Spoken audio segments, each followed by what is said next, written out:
2025 is shaping up to be a very remarkable year for Mactan Cebu International Airport.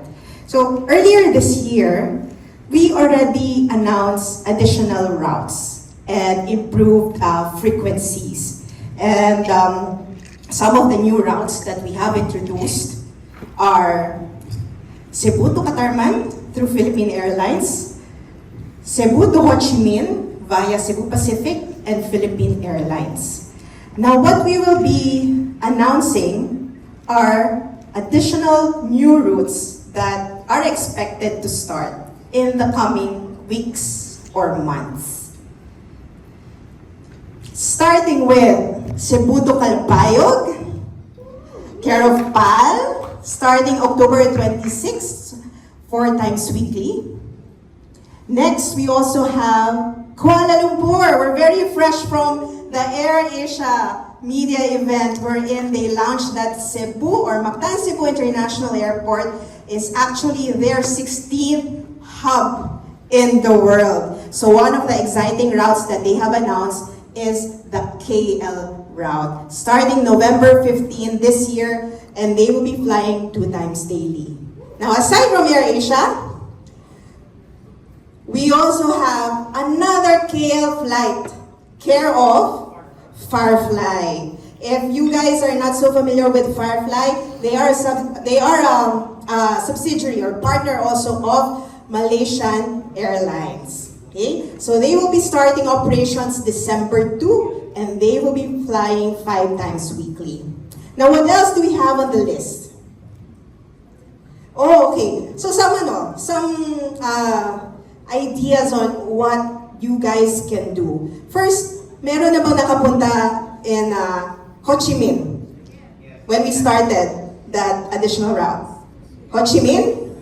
For those who haven't been there, I think it now is the sign for you to start booking your flights. Now, once we start the November flight of AirAsia and the December flight of Firefly for Kuala Lumpur, there are a lot of things that you can do in KL.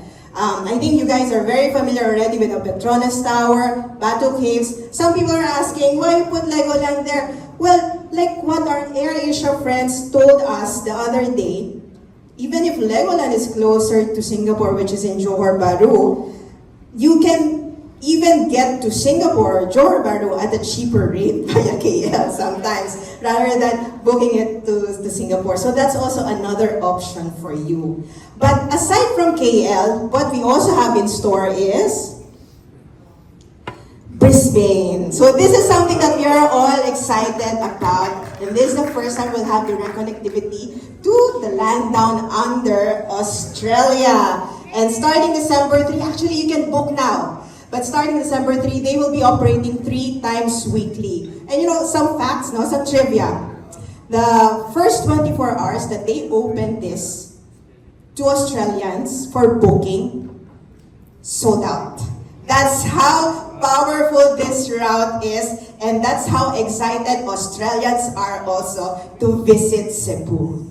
Next slide. Things to do in Brisbane if you haven't been there. So they have lots of botanic gardens. Of course, get to see the cute koalas and river cruise. So some ideas if you're planning to go to Brisbane anytime soon. And that will be operated by Jetstar. Next. So, to date, if we include all those new destinations and connectivities,